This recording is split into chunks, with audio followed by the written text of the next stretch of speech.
Hello दोस्तों, नमस्ते, राम राम। तो हम शुरू करते हैं आज का सेशन।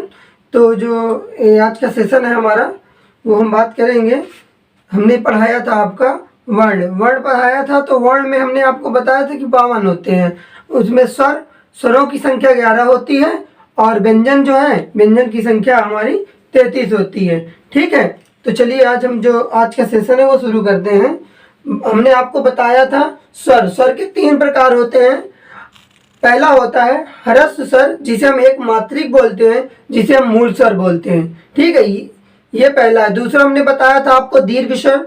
दीर्घ स्वर को हम और किस नाम से जानते हैं? द्विमात्रिक स्वर, द्विमात्रिक स्वर, संधि स्वर। ठीक है, संधि स्वर, संयुक्त स्वर, ये हम दीर्घ मात्रा को जानते हैं। बात करते हैं प्लस स्वर की। तो इसकी संख्या 0 होती है। ठीक है, जिसे हो गया ओम।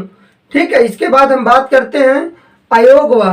अयोगवा हमने नहीं बताया है, लेकिन अयोगवा आज हम बताएंगे। अयोगवा। उधर हम बात करते हैं स्पर्शी वर्गीय व्यंजन। स्पर्शी वर्गीय व्यंजन की संख्या 25 होती है, जो का से लेके मा तक होता है। मतलब का वर्ग, चा का वर्ग, टा का वर्ग और ता का वर्ग, पा का वर्ग। जैसे का वर्ग की बात करें तो का, खा, गा, घा, अंगा। चा की बात करते हैं तो चा, छा, जा, झा, इया। और टा के वर्ग की बात करते हैं तो टा, ठा, डा, ढा, अड़ा। और ता वर्ग की बात करेंगे ता, था, दा, धा, ना। इसके बाद पा वर्ग की बात करते हैं पा, फा, बा, भा, मा। हमने तुमको बताया था अंतःइष्ट व्यंजन, कोमल व्यंजन, हृदय वर्णी, इसी को बोलते हैं। अंतःइष्ट व्यंजन को हम बोलते हैं कोमल वर्णी व्यंजन, हृदय वर्णी व्यंजन। ठीक है, इनकी संख्या हमने 4 बताई थी, या, रा, ला, वा। ठीक है, बात करते हैं ऊष्म व्यंजन की। इनकी संख्या 4 होती है। 4 होती है, जो सा, श, श, हा। ठीक है, तीनों श और हा, ये ऊष्म व्यंजन है। ठीक है, इन्हीं को हम सल व्यंजन भी कहते हैं। संयुक्त व्यंजन हमने आपको बताया छात्र, ज्ञ, स्रा। ठीक है, ये ऊष्म व्यंजन हो गया। अब बात करते हैं नवीन व्यंजन। नवीन व्यंजन, उच्छिष्ट व्यंजन इसी को बोलते हैं, इसी को उत्सृष्ट व्यंजन बोलते हैं, इसी को ताड़न जात बोलते हैं। तो चलिए हम बात करते हैं।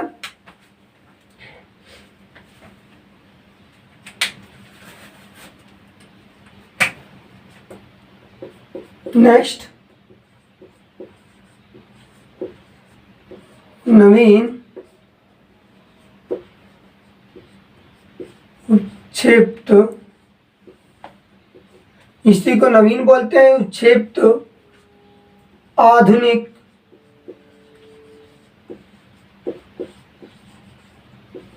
आधुनिक, और हम बोलते हैं इसी को उत्सृष्ट, इसी को हम बोलेंगे ताड़न जात,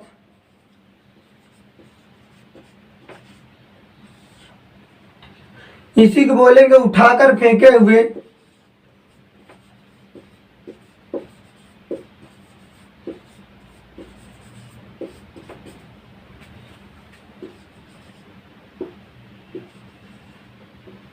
ये आपके नवीन या उच्छिष्ट या आधुनिक, उत्सृष्ट, ताड़न जात, उठाकर फेंके हुए, ये इनकी संख्या कितनी होती है?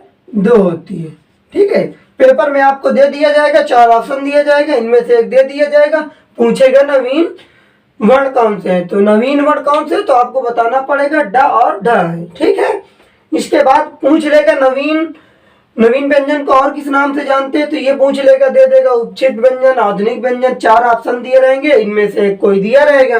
ठीक है बच्चों, तो बात करते हैं अब नेक्स्ट, अयोगवा।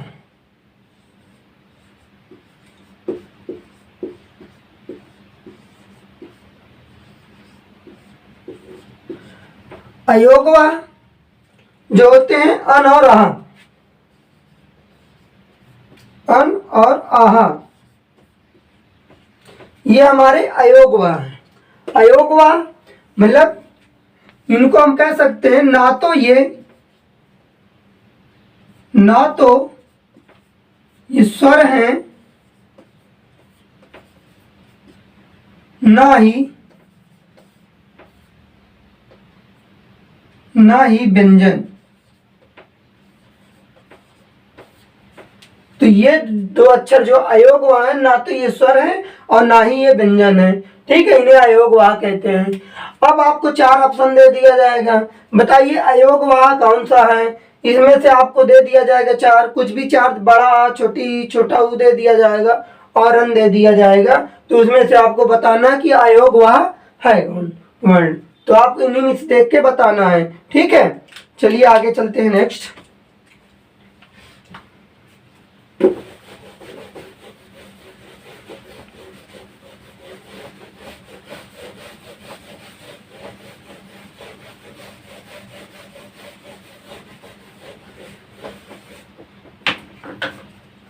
अब बात करते हैं कालमान या समय के आधार पर।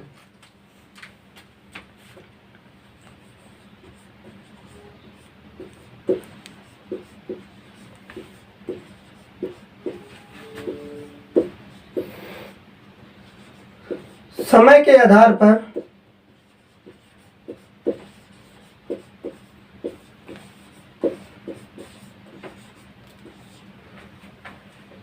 वर्गीकरण, ठीक है। कालमान या समय के आधार पर वर्गीकरण। तो कालमान या समय के आधार पर कौन होते हैं? मूल स्वर, ह्रस्व स्वर, इसी को हम एक मात्रिक स्वर बोलते हैं। दूसरा होगा हमारा दीर्घ स्वर, जिसे हम बोलते हैं संयुक्त स्वर, द्विमात्रिक स्वर, ठीक है। और तीसरा बात करते हैं प्लुत स्वर, जिनकी संख्या 0 होती है, ठीक है, या त्रैमात्रिक स्वर कहते हैं। चलिए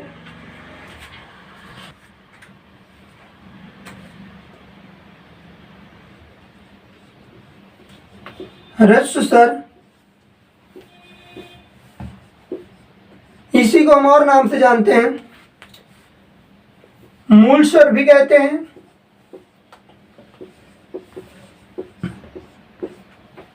एक मात्रिक स्वर।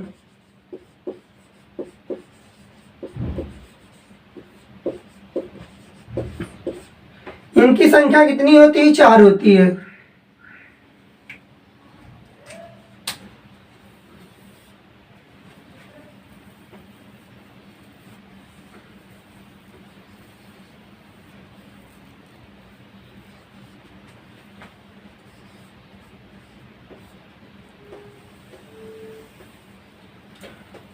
तो इनकी संख्या कितनी होती है? 4 होती है। आपको ऑप्शन में इसी तरह दे दिया जाएगा कि बताइए मूल स्वर कितने होते हैं। तो ऑप्शन में आपको 4 ऑप्शन दिए रहेंगे, 3 होते हैं, 2 होते हैं, 4 होते हैं, 5 होते हैं। तो आपको बताना है कि 4 होते हैं, ठीक है। इसके बाद दूसरा है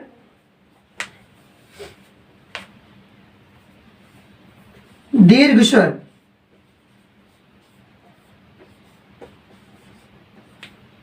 इन्हीं को हम जानते हैं नवीन स्वर, वो दीर्घ स्वर और संधि स्वर,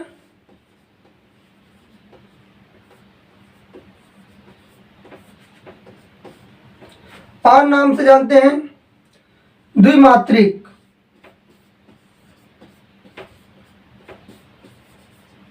ठीक है, इसी तरह आपको दे दिया जाएगा दीर्घ स्वर को और किस नाम से जानते हैं। तो दीर्घ स्वर को और किस नाम से जानते हैं, 4 ऑप्शन दिए रहेगा, इन्हीं में से कोई लिखा होगा, ठीक है। तो दीर्घ स्वर है कौन कौन से?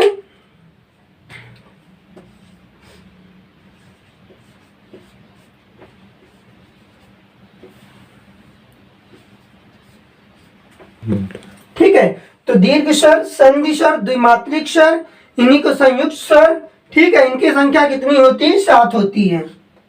इनकी संख्या 7 होती है। इन 7 में से दे दिया जाएगा, आपको पूछ लेगा संधि स्वर कौन सा है। तो आपको इन 7 को देख लेना है, वहां ऑप्शन में जो एक लिखा रहा है उसको बता देना है कि भाई संधि स्वर जो है ये हमारा ए है, ओ है, औ है, जो भी दिया रहे उसको हम टिक कर देंगे, ठीक है। इसके बाद जो लास्ट वाला है इसको बच्चों नोट कर लीजिएगा, ठीक है। एक बार फिर बता रहे हैं, कालमान या समय के आधार पर वर्गीकरण। तो पहला होता है ह्रस्व स्वर, जिसे हम मूल स्वर कहते हैं, एक मात्रिक स्वर कहते हैं, ठीक है। इनकी संख्या 4 होती है, आ, ई, उ, ऋषि। दूसरे की बात करते हैं दीर्घ स्वर, जिसे हम संधि स्वर कहते हैं, 2 मात्रिक स्वर, द्विमात्रिक स्वर कहते हैं, इनकी संख्या 7 होती है। आ ई उ ए ऐ ओ औ। ठीक है, इसको नोट कर लिया होगा। चलो हम चलते आगे पर की बात करते हैं। प्लुत सर,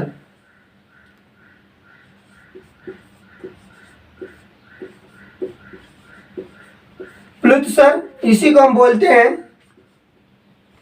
त्रैमात्रिक स्वर।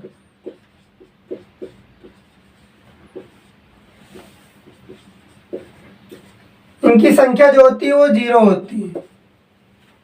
ठीक है,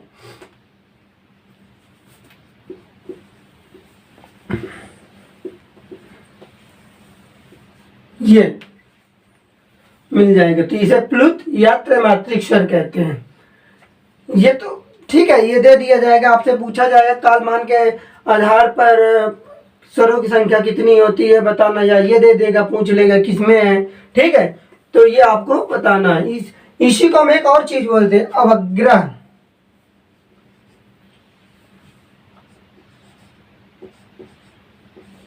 ठीक है, ये जो बनता है चिन्ह, ये ऐसे बनता है, ये अवग्रह का चिन्ह होता है। ठीक है, अब बात करते हैं नेक्स्ट।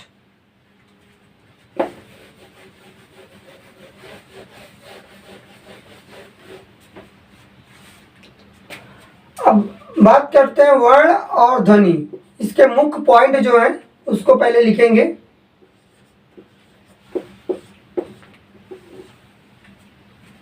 भाषा की सबसे छोटी इकाई,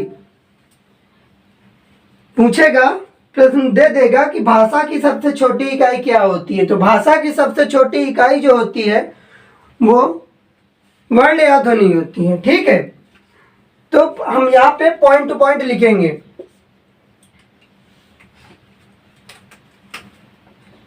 भाषा की सबसे छोटी इकाई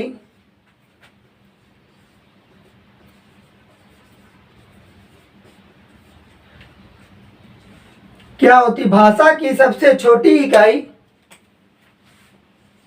वर्ण या ध्वनि।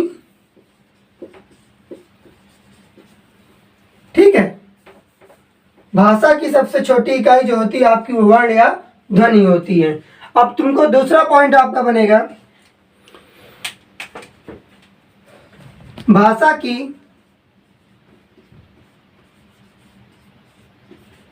सबसे छोटी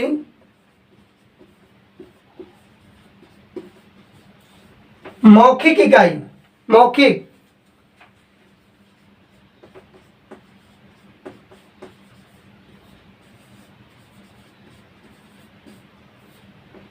ठीक है, भाषा की सबसे छोटी मौखिक इकाई जो होती है वो आपकी ध्वनि होती है। जो हम बोलते हैं, जिसको आप जो ध्वनि सुनाई देती है उसी को बोलते हैं। अब बात करते हैं भाषा की तीसरे पॉइंट की। भाषा की सबसे छोटी लिखित इकाई।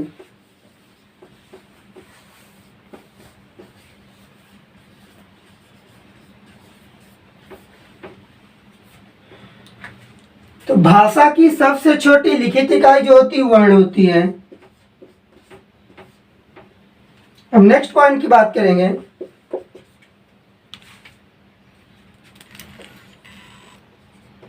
भाषा की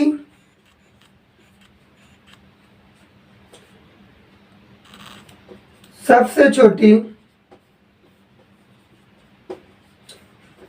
सार्थक इकाई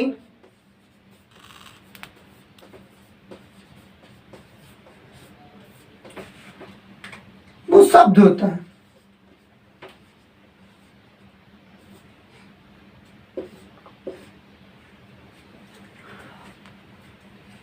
और नेक्स्ट पॉइंट की बात करते हैं, भाषा की पूर्ण इकाई।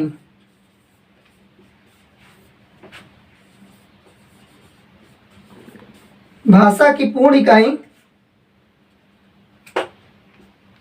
वाक्य होता है। ठीक है, चलिए आपको प्रश्न बना कर दे दिया जाएगा कि भाषा की सबसे छोटी इकाई, तो भाषा की सबसे छोटी इकाई वर्ण या ध्वनि होती है। फिर पूछेगा कि भाषा की सबसे छोटी मौखिक इकाई। भाई भाषा की सबसे छोटी मौखिक इकाई जो होती है वो आपकी ध्वनि होती है। जो हम मुंह से बोलते हैं, जो ध्वनि आपको सुनाई देती है उसे को हम ध्वनि कहते हैं। ठीक है, अब नेक्स्ट दे देंगे भाषा की सबसे छोटी लिखित इकाई। तो वर्ण, जो हम लोग वर्ण लिखते हैं वो भाषा की सबसे छोटी लिखित इकाई होती है। अब बात करते हैं भाषा की सबसे छोटी सार्थक इकाई। तो भाषा की सबसे छोटी सार्थक इकाई या सार्थक इकाई पूछ लेगा तो हम उसको शब्द कहते हैं। भाषा की पूर्ण इकाई, भाषा की जो पूर्ण इकाई होती है वो वाक्य होती है। ठीक है, चलिए नेक्स्ट अगला, इसको नोट कर लीजिएगा।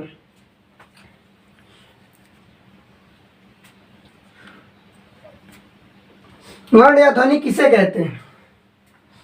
अक्षरों का हुआ शुरू, ध्वनि या वर्ण कहते हैं।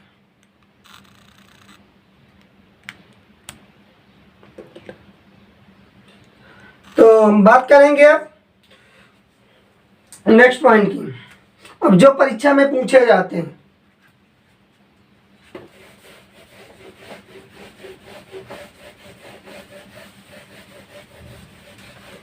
आएगा कि दीर्घ स्वर कौन सा है, मूल स्वर कौन सा है, मूल स्वर कितने होते हैं।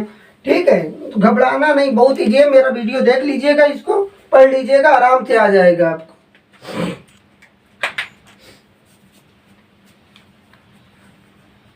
चलिए जो परीक्षा में पूछे जाते हैं फैक्ट पॉइंट, बात करते हैं स्पर्शी संघर्ष व्यंजन। स्पर्शी संघर्ष व्यंजन कौन से होते हैं? स्पर्शी या स्पर्श संघर्ष से व्यंजन।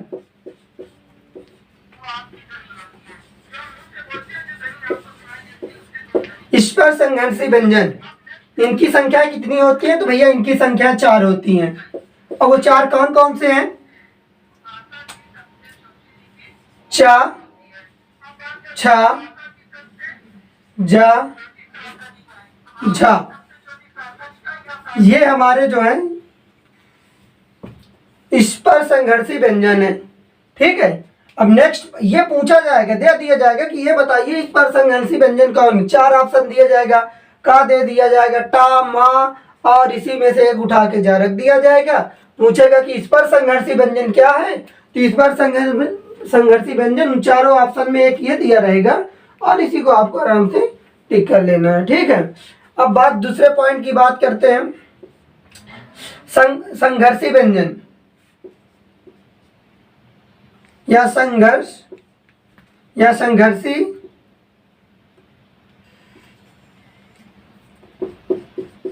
व्यंजन। इनकी संख्याएं होती हैं 3। इनकी संख्याएं होती हैं 3। वो कौन से हैं?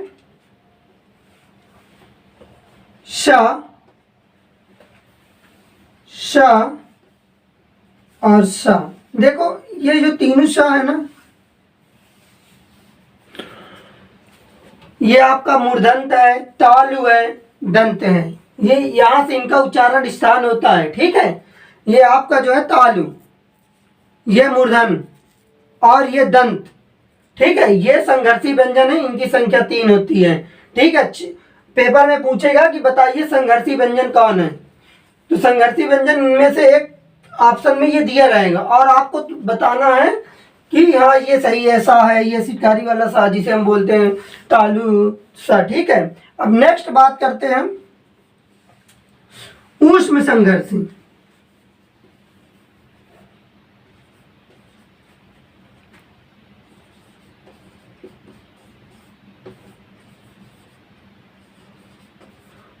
ऊष्म संघर्षी व्यंजन बात करें इनकी, तो इनकी संख्या होती है 4 होती है। और वो 4 कौन कौन से हैं? श, तालु वाला, तालब वाला, श,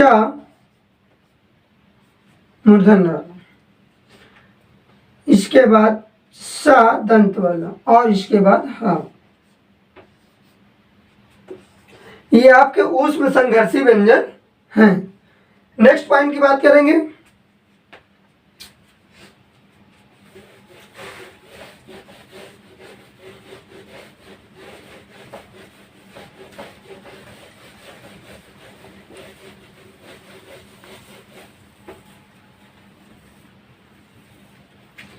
बात करते हैं अगले पॉइंट की, पार्श्विक पार्श्विक व्यंजन। पार्श्विक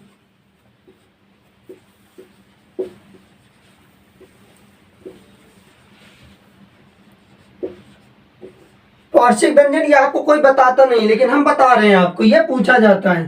पार्श्विक व्यंजन की संख्या जो होती है वो 1 होती है, और वो आपका जो पार्श्विक व्यंजन है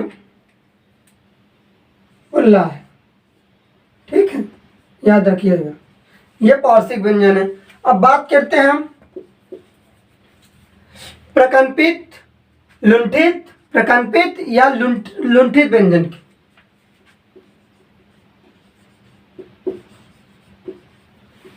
इसी को हम कहेंगे लुंठित।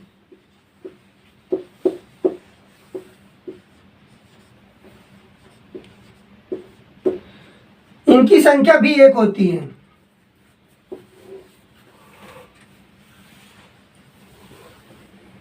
रा,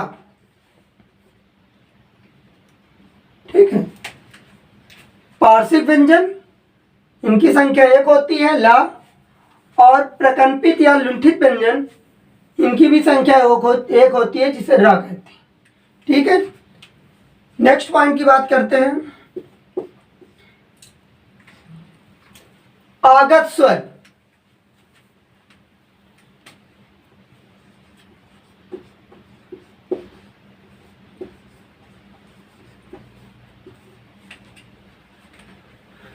जो बाहर से आया हुआ है। ठीक है, आगत स्वर का मतलब होता है जो बाहर से आया हुआ है। आगत स्वर कौन सा होता है? वो आ, ये वाला आपका, ये आपका आगत स्वर है। ये मिलकर किससे बना है? आ और ओ से। ठीक है, तो ये जो है आपका पार्श्विक व्यंजन हो गया। इनकी संख्या 1 होती है। प्रकंपित या लुंठित व्यंजन बहुत इंपॉर्टेंट है, ये पूछा जरूर जाता है और आपसे पूछ लिया जाएगा।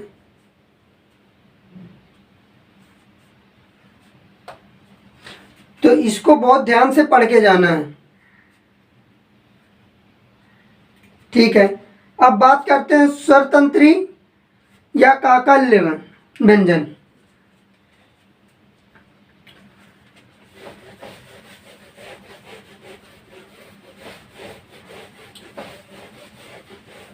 स्वरयंत्री या स्वरयंत्र,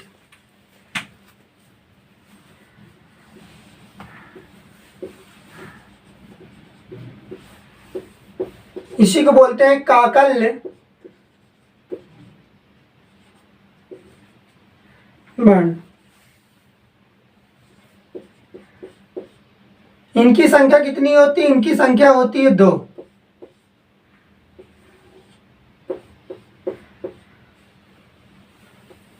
का और हा, इन्हीं की स्वरयंत्री या काकल्य वर्ण बोलते हैं। ठीक है, अब बात करते हैं नेक्स्ट पॉइंट की, आगत व्यंजन।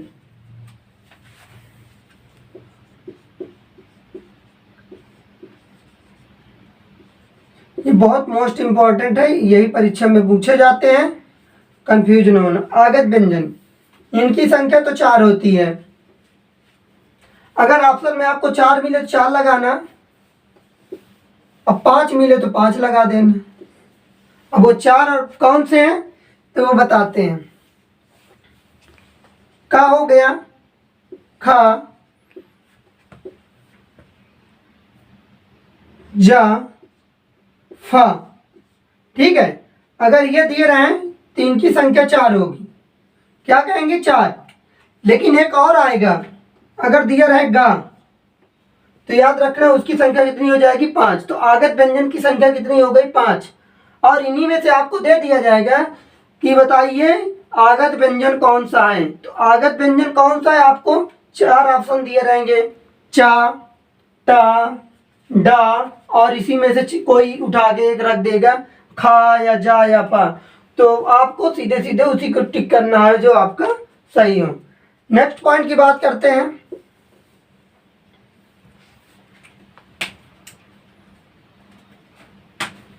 चलिए इसको मिटाकर ऊपर लिखते हैं।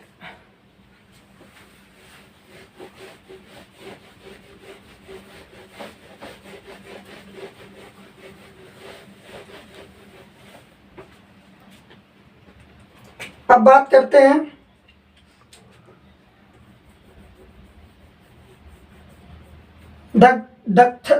दक्षर अक्षर की। ठीक है,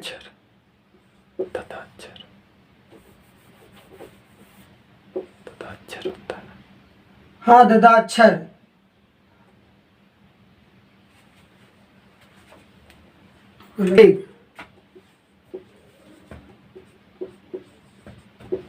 ये भी आपको कोई नहीं बताएगा, ये बहुत फैक्ट पॉइंट है।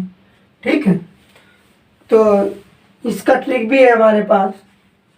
चलो पहले हम लिखते हैं झा रा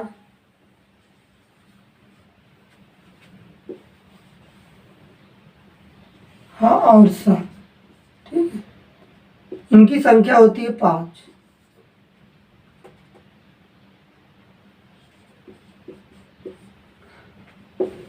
इनकी संख्या होती है 5। ठीक है, ये आपको कोई नहीं बताएगा। ये झ रा भा हा स ये दे दिया जाएगा और पूछे दक्षर वर्ण है कौन, तो झ रा भा हा और सा। इसका ट्रिक होता है झर भी हंस। जो इसका ट्रिक होता है झर भी हंस। ठीक है, ये इसका ट्रिक है। और बात करते हैं नेक्स्ट।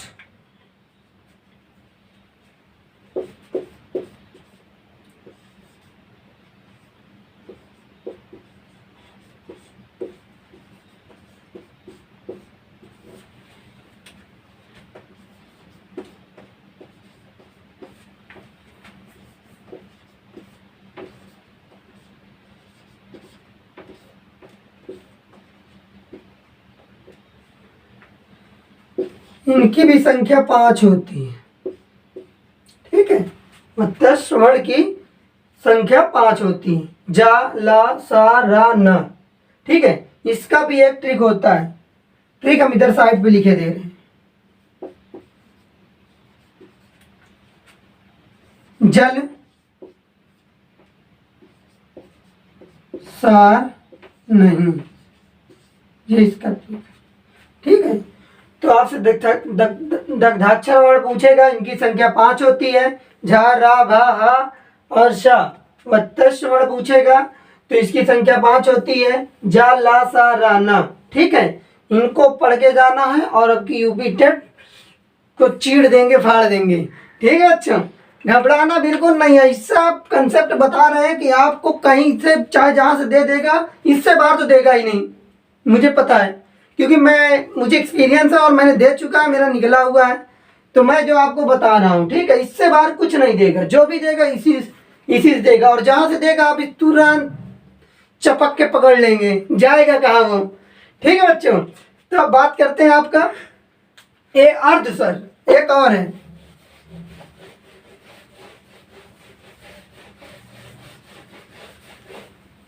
बात करते हैं अर्ध सर।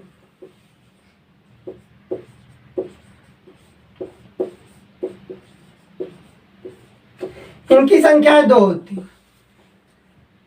या और वह। ठीक है, हमने तुम्हें वो सारे चीज बताए जो यूपी टेट में नहीं, कहीं भी पूछ लेगा, आप कर लेंगे। यूपी टेट की तो टेंशन ना लीजिए, यूपी टेट में बहुत नॉर्मल पूछा जाता है। ठीक है, ये 2 हैं आपके अर्ध सर। ये हैं, आप अभी से लग जाइए और हमारे YouTube चैनल पे जाइएगा और सब्सक्राइब करिएगा और लाइक करिए, शेयर खूब ठोकिए शेयर। ठीक है, अगर आपको लगता है कि सर बहुत बढ़िया पढ़ाते हैं, हमारे सर जो उज्जवल सर हैं जो बायोलॉजी पढ़ाते हैं, जो विज्ञान पढ़ाते हैं बहुत बढ़िया पढ़ाते हैं। इसीलिए हम कहते हैं जितना आप हमारे स्मार्ट एजुकेशन राइट पे जाएंगे उसको सब्सक्राइब जरूर करिए और लाइक करिए और शेयर खूब करिएगा। जितना आप करेंगे उतना हमारा मनोबल बढ़ेगा, और लेके आएंगे अंदर तक उसका खलबली मचा देंगे कि ये कहाँ से यूपी टेट जहाँ से भी पूछेगा उसको तुम आराम से कर डालोगे, कोई टेंशन नहीं होगा। ठीक है, और हमारे साथ लग जाइए। अभी ये हिंदी है, फिर आपको हम संस्कृत है, इंग्लिश है, मैथ है, हमारे सर हैं तो वो आपको बताएंगे। ठीक है, लेकिन आपको अभी से लग जाना है। जैसा हो कमेंट करके ज़रूर बताइए कि हाँ सर आपने बहुत बढ़िया पढ़ाया है, और जो आपके साइंस वाले सर हैं उन्होंने बहुत बढ़िया पढ़ाया है। तो आप हमारा मनोबल बढ़ाएंगे तो हम आपको बिल्कुल यूपी टेट अब की 120 प्लस पार करा देंगे। ठीक है बच्चों, तो आज के लिए इतने।